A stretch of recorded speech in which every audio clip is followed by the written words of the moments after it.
Zenobia here. Got a bunch of tech news and actually some luxury lifestyle news, which is kind of interesting. I'm all suited up today because I'm going to go to Airbnb 101 today. And next week I'll be able to give you the skinny on your travels and using Airbnb. That's a tech tool that we'll be going through. See you in a bit.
King. That's the title, King. Very royal sounding. 2015. Okay. That's the Urban Nights, and that's from Urban Nights Volume 5. And prior to that, this is a new riding music for me in my car. It's called Big Thing. And it's Andy Summers and his The Last Dance of Mr. X. And opening up the show, a tune called New Meeting. And that's one of my favorite groups you hear a lot of here is Garage Mahal, and that's from Mondo Garage. Okay, Zenobia here, the Touchable Tech Diva, curating and hosting Tech Diva in a Luxury Lifestyle. Okay, so hang out with me for a little while. We're going to be listening to some hot jazz. If you've been watching the show for a while, you can tell this is not my father's jazz. And I did a whole show about my dad's jazz and my weaning from his to my style of jazz with Miles Davis and Joe Zawinul, Weather Report, all kinds of, late 60s, early 70s, early electronic jazz. And you can go to techdivatv.com and you will find a playlist of the shows. Okay, so yes. Oh, we've got double. Okay, so that's the. Okay. Thank you, Chris. Okay, it's a pleasure to introduce Dawn to the team here to join Chris. Dawn says hello. Another tech diva in the room, getting the console, getting the board down, board up. That's a big deal. That's a really, really big deal. Okay, cheers for you. Okay, so, yes, you can go to techdivatv.com and you will have access, and this is for you guys, you will have access to a full playlist of shows. Okay, Chris, don't be mad. I have not made all of the shows that you uploaded public yet. So there's like 12 shows that Chris actually uploaded to the YouTube channel, but they're private until I approve them. And that should go very quickly, Chris. Don't worry. I will approve your work. But anyway, so there's a lot of new shows that are about to come because it's been a year. So I have a year's worth of content. This is the interesting thing because all of my career up until last year, I've been the behind the scenes person making everybody that's in front of the camera look really good, or in front of the mic. So I was always behind the mic. I sold microphones, I sold consoles, I sold tape machines, I sold all kinds of gear for recording studios, for film lots, for big production companies, and gave them the tools that they needed. And so now I decided, well, I'm going to venture out in front of the camera, in front of the mic. Actually, it started out just being in front of the mic. And then there's like, how many? Four cameras in here? 4 USB cameras. And I'm like, okay, so that turns it into TV.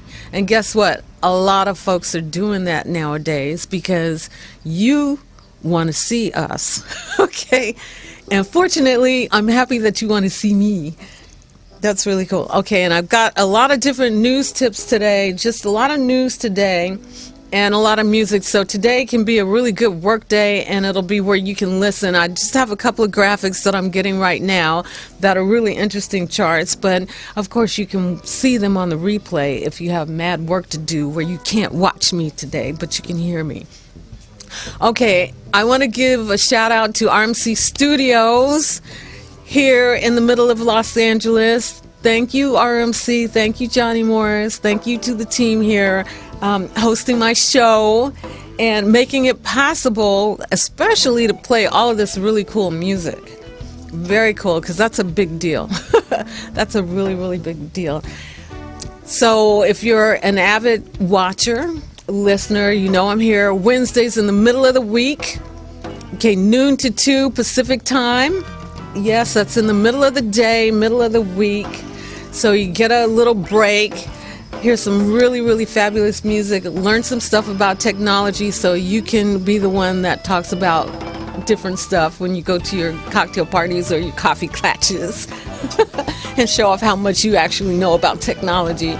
And occasionally, although that's going to be stepping up, I talk about luxury lifestyle and passionate living stuff, because the mission behind the show is to get you to embrace technology, not fear it, incorporate it into your life, into your world, into your lifestyle and your business life, so that you become more efficient. Because a lot of these things, this is really your personal assistant if you haven't figured it out. And if you've been watching me, I help you to make it so that you can become more efficient and gain back some of your time, so you can go and figure out what your passion is if you have been away from it for raising kids and them being your focus. Now you get a chance to focus on yourself. Or if you have been running solo, like my daughter is having a fabulous single life, and you're using technology to make your world easier, and also to do some passion, because passion is a new survival tool today.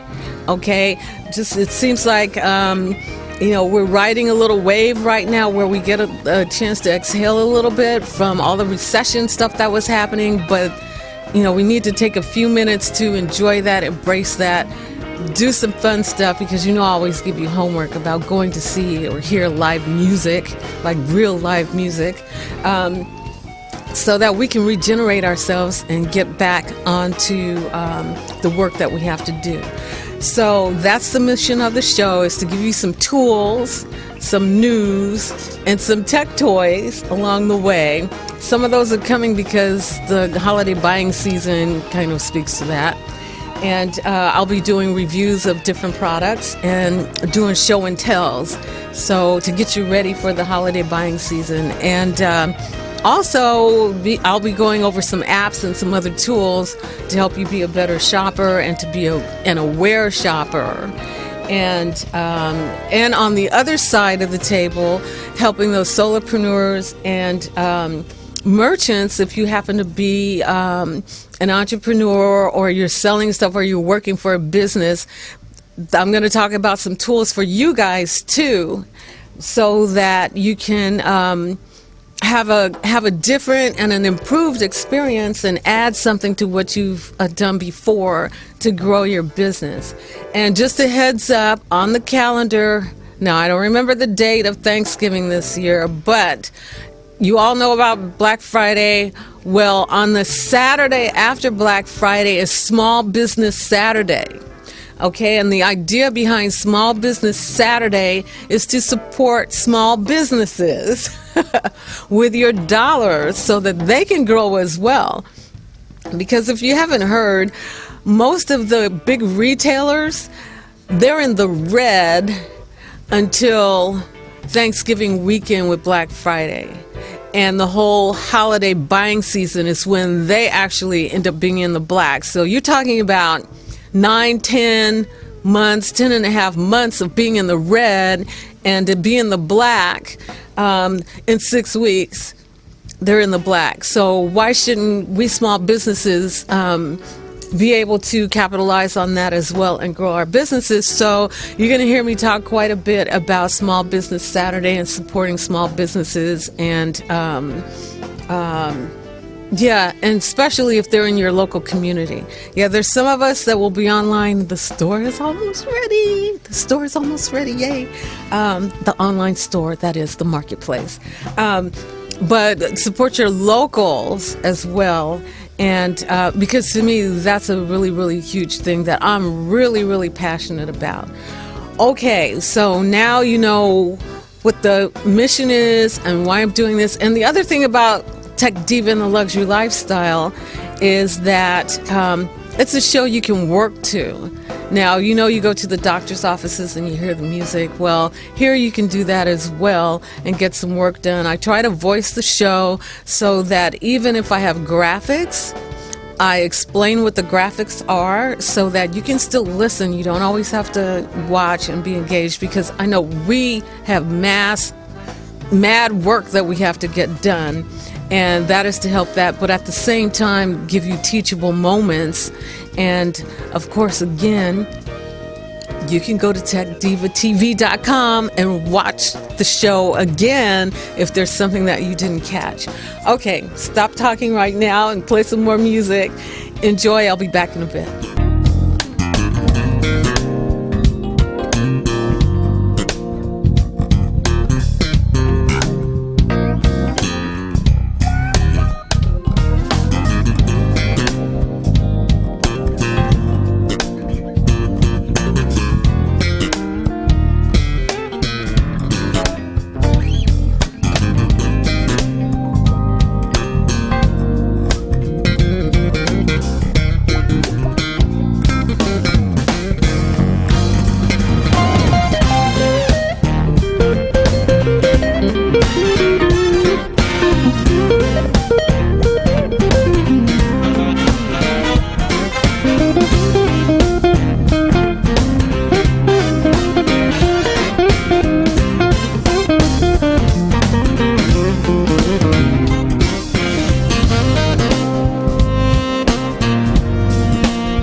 Okay, hunting season.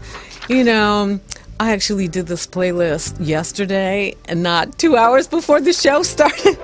But I'm sitting there and I was at the FedEx. Everybody knows FedEx. Sitting there with my little headphones on, and I started listening to music, and I just so got into it. It was so fun. I have fun. This is called Hunting Season, and that's the Electromagnets, and that's from the Electromagnets 2. And prior to that, okay, so this set is all about animals and birds. This is interesting. Okay, so the previous tune was called Pigeons Underwater, and that's the Great Boy All-Stars. That's from What Happened to Television. Well, we could have a long conversation about that. That's a cool title. And opening up the set, Elephants on Ice Skates. And that was Brian Bromberg, bass player. And that's from It Is What It Is. Okay, I need a little bit more time because I did have a couple of little charts that I wanted to get over to Chris and Dawn. So I'm going to make this little segment a little short. But here's some luxury lifestyle stuff because I haven't done a lot of this right now, but every now and then something shows up. And this really caught my eye. Because it was Louis Vuitton and hackathon in the same sentence. So I'm like, oh yeah, I have to check this one out. So let me preface all of this by saying that up until probably a year or a couple of years ago, the whole luxury lifestyle, the upper end of luxury brands and products had more or less ignored what was happening with the internet and with technology affecting business and the way you reach out to clients, customers, and potential customers, and the whole social media revolution that's been happening for the last 5-6 years. Again, luxury brands, because they're speaking to a certain really, really defined niche demographic. And for the most part, they're doing one-to-one personal service, unlike the rest of us who now we're in a world where it's hard to find someone in the store to answer your question.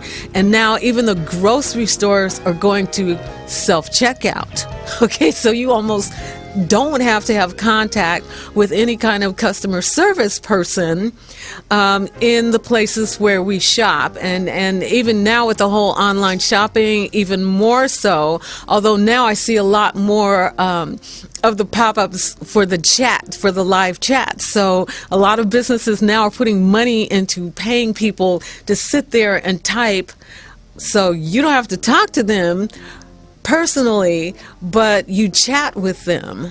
And of course the back end of that is it's scripted. So if you have an unusual question, which I tend to come up with a lot, there's no script that they can type in, and so I get a long pause before I get an answer because they had to go look up an answer or go ask a supervisor, and sometimes they'll tell you, well, you have to talk to somebody else. Anyway, my point being is that there's certain brands where you can expect personal service.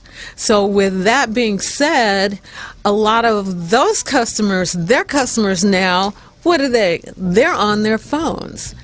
And some of them have $6,000 and $10,000 smartphones, okay?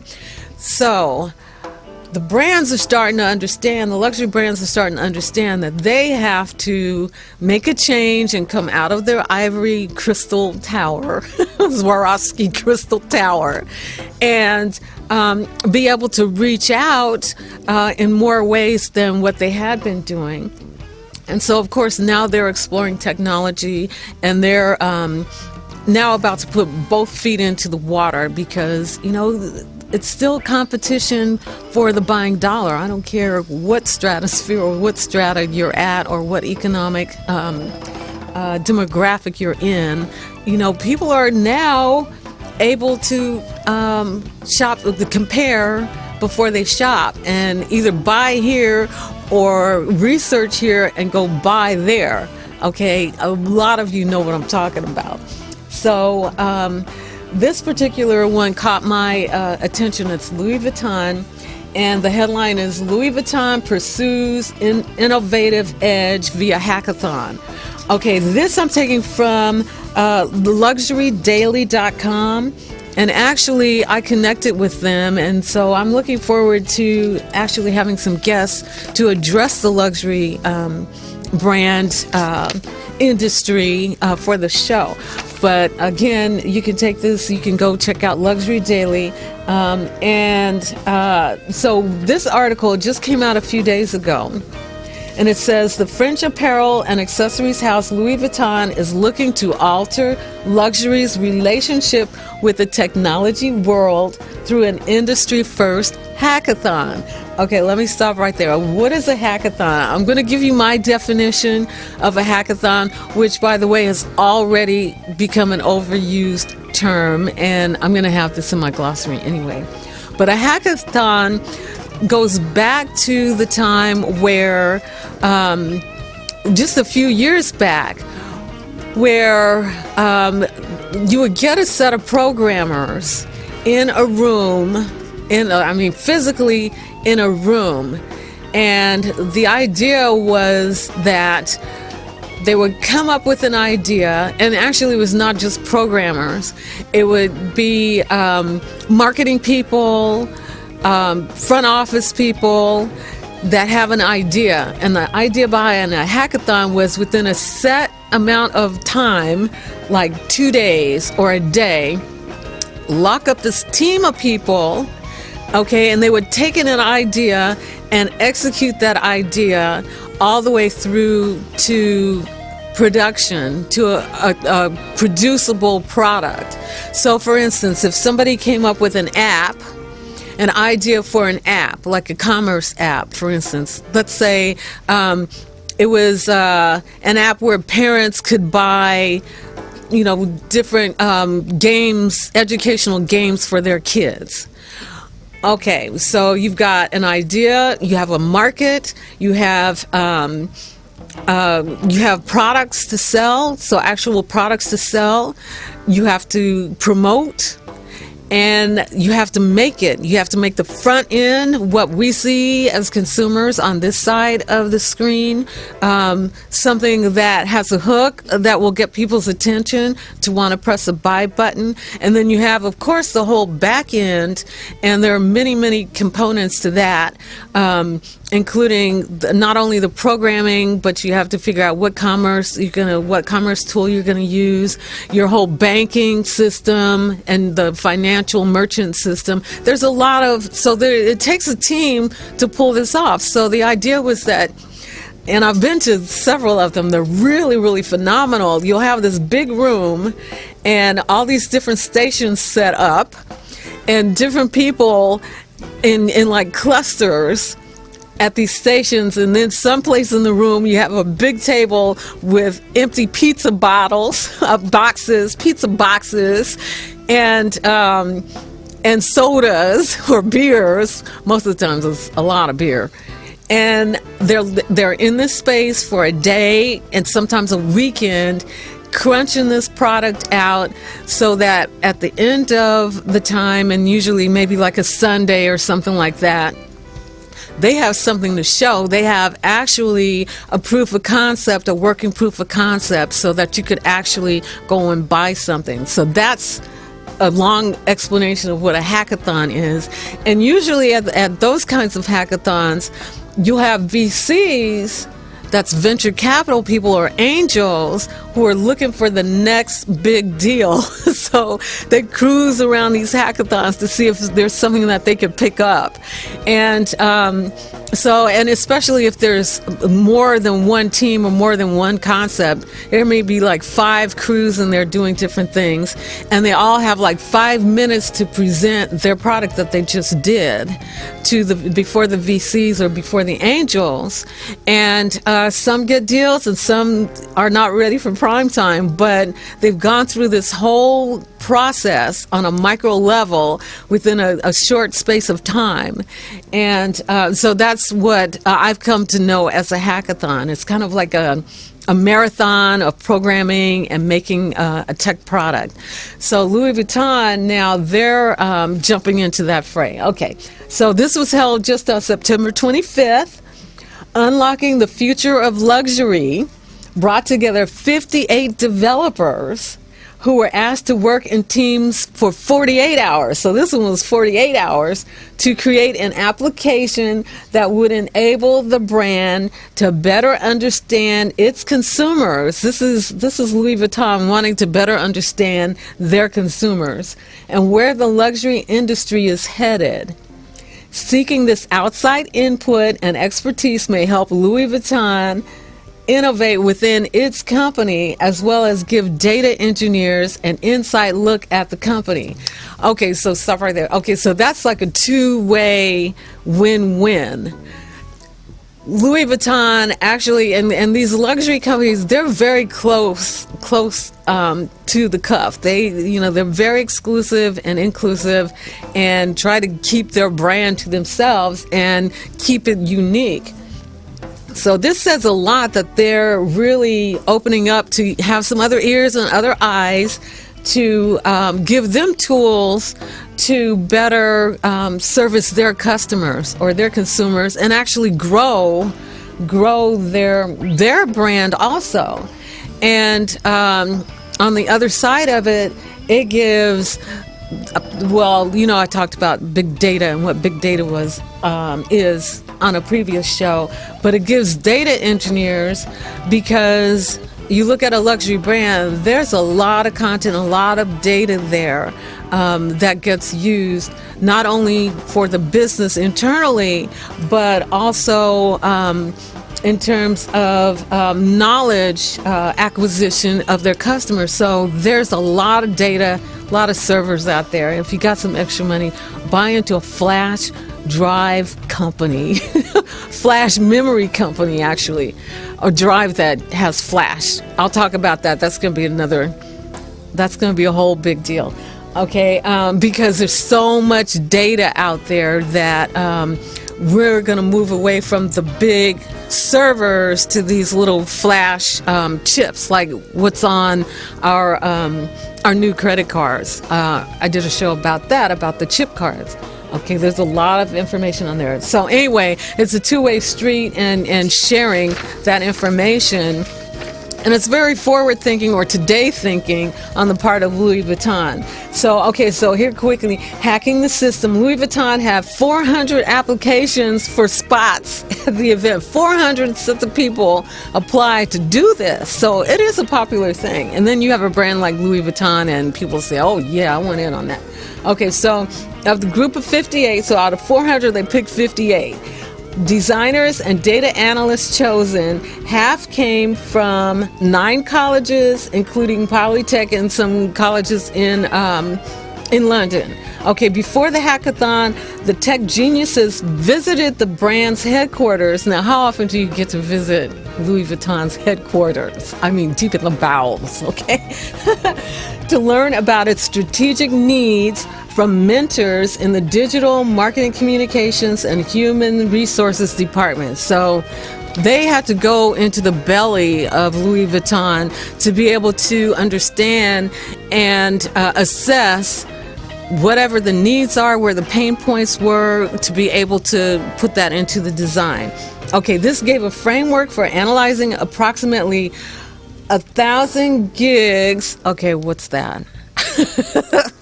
A terabyte of data within 2 days' time. That was a lot of analysis that was going on. Okay, so at the end of the hackathon, each team presented their project to a panel that consisted of Louis Vuitton brand representatives, event partners, and big data experts. The 2 teams that tied for the top prize received a grant of $8,800 and a trip to San Francisco, the tech hub. Okay, so I guess in France, it's a big deal to have a trip to San Francisco, which is, the capital of the tech world. Okay, so that was the prize. And $8,800, that's not bad. Okay, other brands have previously enlisted technology experts to solve problems outside of their organization. In 2013, Italy's Gucci teamed up with Twitter, okay, to continue the charitable efforts of its Chime for Change organization, and with a hackathon called Chime Hack, okay, to create mobile apps to assist women and girls in need. The organization opened up a dialogue between tech-savvy and fashion philanthropists and celebrates women in the technology industry while helping those in need, focusing on the 3 core areas of Chime for Change's mission: education, health, and justice. Gucci sought to make a difference without any attention paid to profits. Okay, so that's really cool. Okay, so the luxury industry is in for some big changes as more players from the technology sector enter the space. Okay, so techie people are going into the luxury space. Okay, like I mentioned, there is a $6,000 smartphone. Okay, and you know Apple Watch? They have a Swarovski crystal Apple Watch. Yes, okay. And that's according to Diamond at the Luxury Interactive Europe. Okay, so there's a whole big luxury conference. There's a bunch of them. That was earlier this year. Okay, now here's a quick thing about Tesla. You know that's my favorite car. Okay, from Tesla's entry into the luxury auto market to Net-a-Porter's, I have to find out who Net-a-Porter's growth as a new online-only company within a landscape of historic houses. Okay, so they're doing luxury, upscale real estate. New entries are seeing success at some of their more established peers, where some of their more established peers are not. Okay, so anyway, that kind of gives you an idea. And I bring that up here at the show because, you know, whatever happens at the top of the luxury brands, it does end up filtering down to we who may not have $6,000 for a phone, okay? But we are real conscious of style. And so the luxury brands are paying attention to you, and they want to get to you. So therefore, they have hackathons so they can learn how to do that better. And we'll probably see some of the results of that coming down the line, probably at the next Fashion Week. And then after Fashion Week, stuff gets to us maybe 6 months, 9 months, a year later. It kind of trickles down to us. So you can take a look at, and then now you'll know why all of a sudden you're probably seeing more Louis Vuitton ads on your Facebook page because they're figuring out about where social media is and how to do it. Okay, stop talking now. More music. Zenobia here, the Touchable Tech Diva, hosting and curating you here at Tech Diva and the Luxury Lifestyle. Tech tools, toys, news, lots of news, hot jazz, passionate living. See you in a bit.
Okay, Thursday. That's an interesting title. Thursday. That's the Dirk Quinn Band, and that's from Quintet. And prior to that, David Sanborn. Yes, I kind of went back in the archives and pulled that one out. Trance, and that's from a CD called Inside. And prior to that, this is what Chris calls the slowest song ever that I played. And it is. It's called Trials and Tribulations, and that's the Jeff Robinson Trio, Getting Fixed. Now, there are two Jeff Robinson musicians, artists, okay? This is one. The other Jeff Robinson is here locally, and he's a fabulous singer, just fabulous. And I'm going to try and get him on the show one day. That would be really, really hot. But he performs a lot here, especially on Friday evenings. If you're here in Los Angeles visiting or a resident, check out Pips. That's pasta. Uh-oh, now I can't remember. Anyway, it's pizza, pastas, and salads. Pips. And it's not far from the studio here. It's on La Brea and Pico. I'm giving a shameless plug.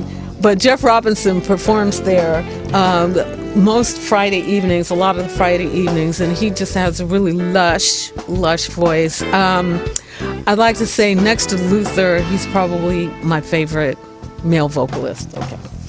Very cool. Oh, no, but there's others, too. There's Phil Perry. There's Will Downing. He's in good company, okay? Okay, so Trials and Tribulations is other Jeff Robinson Trio.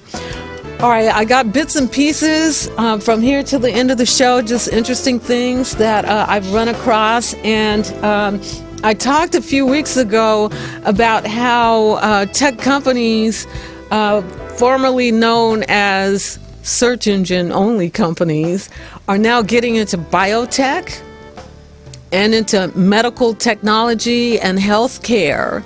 And so I did a whole piece on that. And pretty soon we're going to have all the metadata in, huh, Chris? And there'll be tags and little descriptions on each one of the shows, so you'll know what the main topic is that I talked about on those shows. That's coming. Because I learned, this is an aside, I learned that you can pay a lot of money for search engine optimization, that is SEO, so that you show up in the search engines. A lot of people pay a lot of money to do that, but also you can do it organically, what we call organically. And what that means is that in the code, in the back end, you don't see this. You as a viewer don't see this. But you'll see the words, but how those words are and how they're placed and how they're coded in the back end can give you some better standing in the search engines, turns out. And so I realized that, this is a really cool aside, that two of the shows that I actually took the time to write a short description and then a longer description and talk about who your musical entertainers were during the show. I picked a few artists that I played. Turns out, one day when I decided, well, let me just Google Tech Diva and the Luxury Lifestyle. And you know that you can, when you're in Google, I went to Google. Okay, I'm not pushing Google, but I did use Google that day, and they have a feature where you can click on images. Now, a lot of people click on images because they're ripping off all kinds of images. Some of them are copyrighted, and some of them are common copyright. And so I thought, let me just click on images. And there were thumbnails of my shows there. And so I looked, and it didn't say that it was from RMC Studios or it was from Tech Diva and the Luxury Lifestyle. It was from a partial ownership aviation company that sells space on private jets. And what they did was they embedded my show on their website. I'm like, oh, really? And I found out, and that was the show that I had actually taken the time to write a description and to put in who the entertainer was. And I think I was highlighting Jaco Pastorius or somebody. And I'm like, oh, this is really interesting, because also with YouTube, you can make the videos private to where not everybody can see them, and you have to email or give someone the password so that they can see your shows. And a mentor of mine says, oh no, you want to make them public so everybody sees them and you get bigger hits. And I'm like, okay, because I didn't want other people to embed. And then it turns out that I couldn't embed it on my own site if I made them private. So I'm like, okay, I give it up. It's out there in the world now. And lo and behold, that's because I made them public and I put that little bit of what I'm calling the front end metadata in there. That is a description of what I talked about and the artist that I played. And lo and behold, it ends up on like a really, really cool site. So I'm like, oh, that's really, really cool. So anyway, that's just a little side story that makes me smile. And I'm like, oh, I'm so glad somebody else likes the show too, enough to like put it on their site, on the whole page. I'm like, cool. Okay, so back to these technology companies getting into the medical stuff. That was a Google, because Google owns YouTube. That's how I went there. Gemini brains, they connect stuff that other people don't see, okay?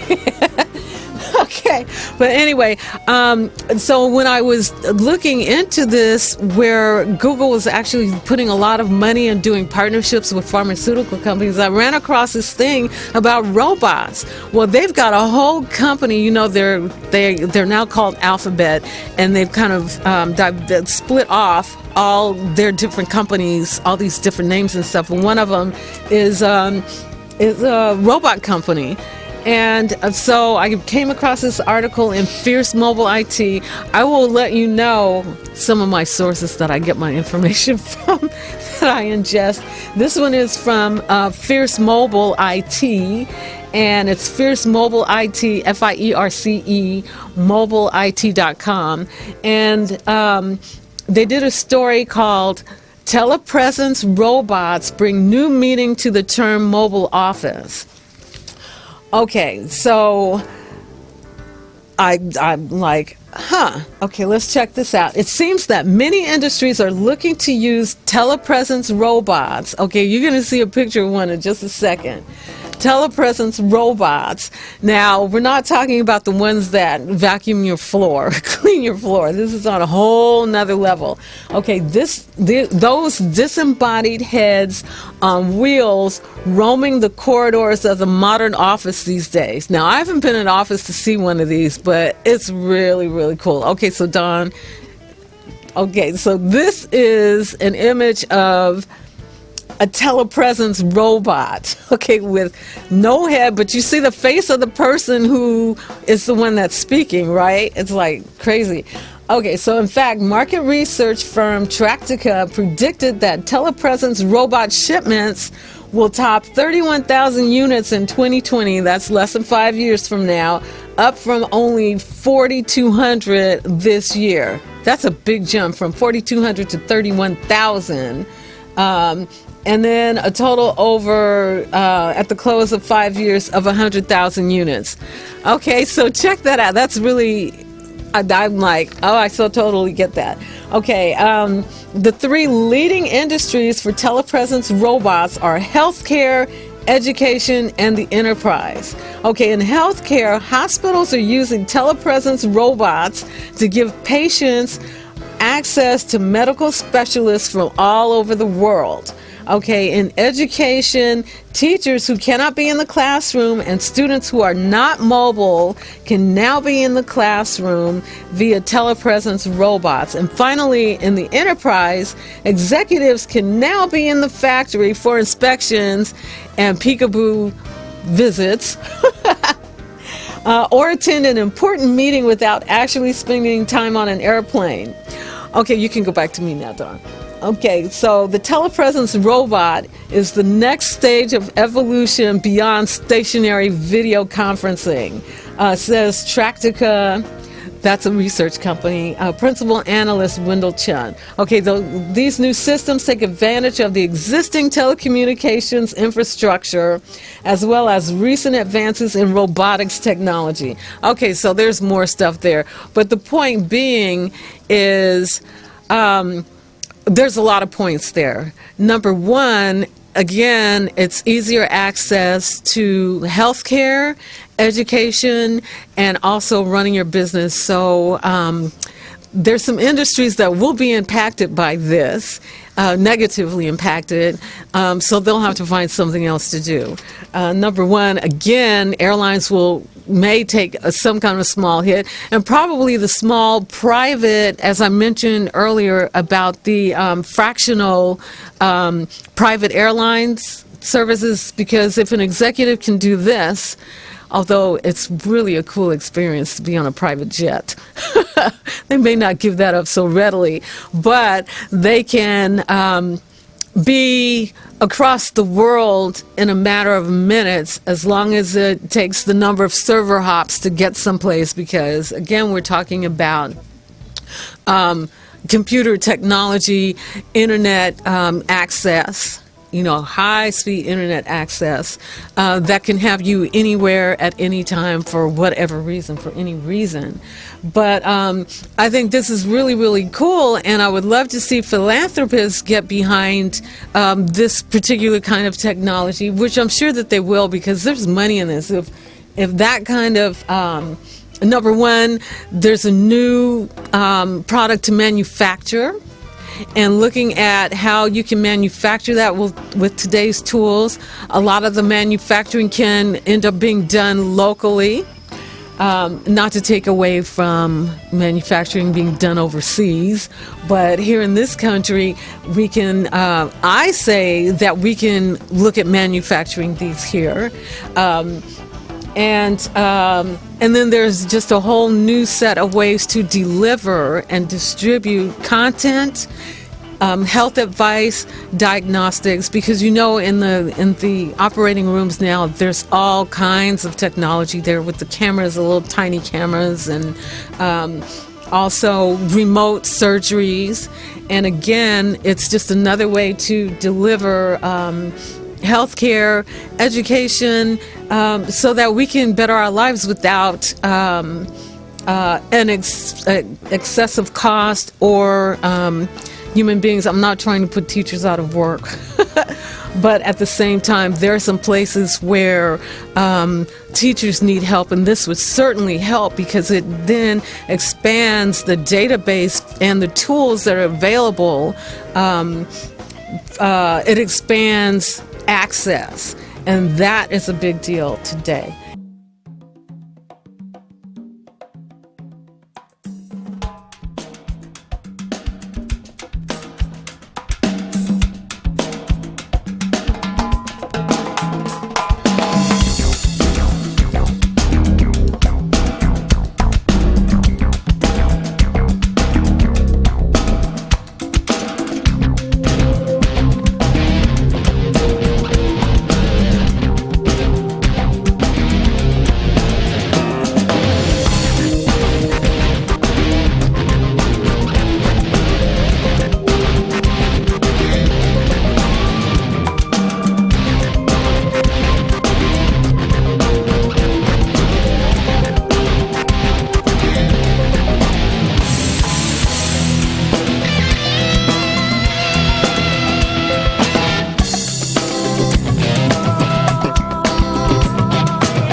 Okay, I'm holding the drag key, trying to drag an image over for Chris. I think I missed it.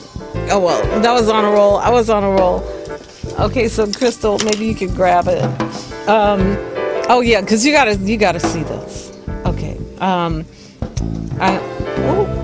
Okay, so my MacBook is freaking out. You see the screen capturing? Just put it on the stuff stick. I have a USB stick that you get stuff. Just stuff. Okay, yeah, you really have to see this. Okay, so what you just heard is On a Roll, and that was Down to the Bone, and Crazy Vibes and Things is the album, and then prior to that, You Can Fly, and that's Kenny Wright, and that's from Crazy Vibes and Things. And then open up the set, one of my favorite drummers is C.G. Reich, and that's a tune called X, and that's from EX. Okay, I just got a few more minutes, and I'm saving some goodies for next time. And I mentioned earlier I suited up, so I'm going to go check out Airbnb and bring back some information for you on Airbnb. And then next week also I'm going to tell you about how to choose a cell phone and what to do about your cell phone being attacked big time. And because there's so many of you guys buying this particular one that has this particular operating system, be careful of what you leave on your phone and what you put on your phone, okay? You'll find out more about that next week. Okay, so I wanted to, because this show is heavy on music, talk about how much you're actually listening to music and where you're listening. And I'm glad to know that you're listening and you like my music. I get so many compliments on my music. Yes, that's my passion, and I get to do my passion every week when I show up here to pick music and play music. So when the camera's off, we're partying, I'm partying. And I think, yeah, I saw Dawn moving her head a little bit too. Big time, yes. Okay, so Nielsen, the Nielsen ratings are no longer just television. They said, we want to live and exist. So they're jumping over into technology surveys now, and how you're using music and TV, all kinds of stuff, and social media even, because this is their 2.0. And so now they're watching how you listen to music. So this is from Nielsen.com. This is straight from Nielsen. And it's called Music is Still the Soundtrack to Our Lives. This was in September when this was published. Okay, so while technology and fragmentation are reshaping our media consumption, so it's no longer television, so Nielsen had to do something else. Music remains an important part of our lives, whether we're in the car, at work, working out, or surfing the web. We love listening to music. Okay, yeah, you can tell. You see people with the $200 headphones on and little earbuds. Okay, we're walking around with earbuds all the time. Okay, so according to the Music 360 2015 report, Nielsen's fourth annual study of U.S. music listeners. Okay, so this is the fourth year that Nielsen is doing this study of how you're listening. Let's see, 91% of the national population. Now, this is the United States. I know my show is a global show, so the United States is just a microcosm of the globe. But here, this study is about our music listening habits here. 91% of the national population listens to music, spending more than 24 hours each week tuning into their favorite tunes. Okay, so while total listening figures are roughly the same as last year, well, we now know that, how we access and engage with music is changing. Okay, so looking at the report, 75% of Americans listen to music online in a typical week, and that's up like 12% from the last year's study. And online listening trends are having a significant impact on our on-demand listening habits. While Americans stream more than 164 billion That's 164 billion on-demand tracks across audio and video platforms in 2014. They streamed 135 billion in the first half of 2015. Okay, let's digest that a second.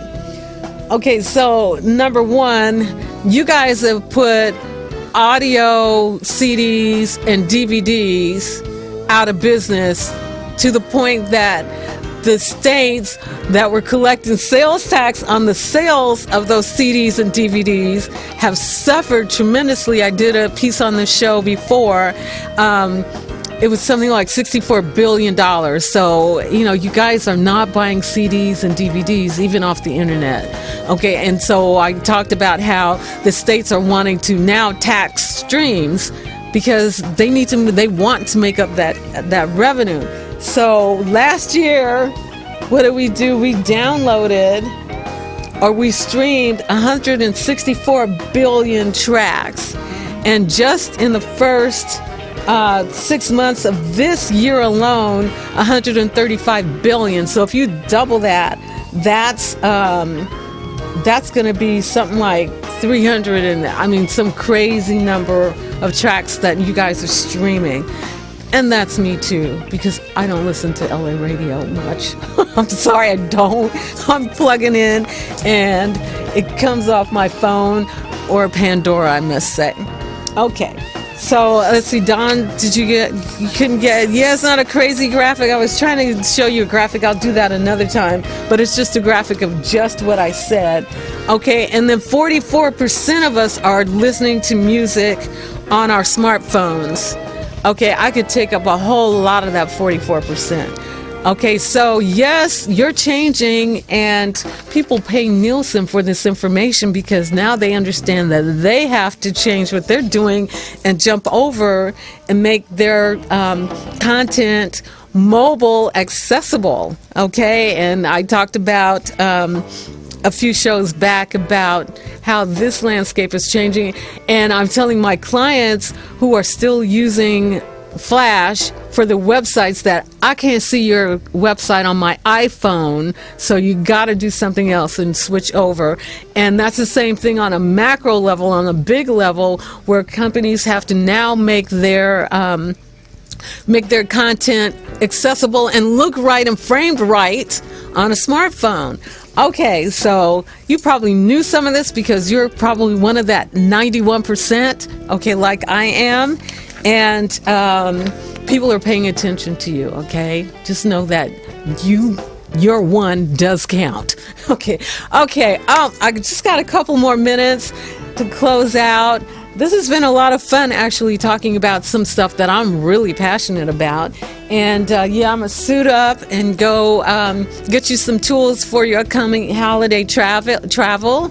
If you want to be adventurous and stay someplace else, I'm going to talk about that. So, okay, have a great rest of your week. Don, let's do Mr. Groove to take me out.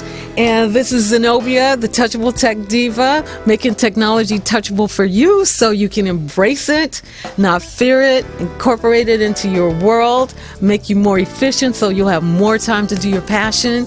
Okay, homework, go out and hear some real live music. Zenobia here, Tech Diva and the Luxury Lifestyle. See you next time. Tech tools, toys, news, hot jazz, passionate living. Take care.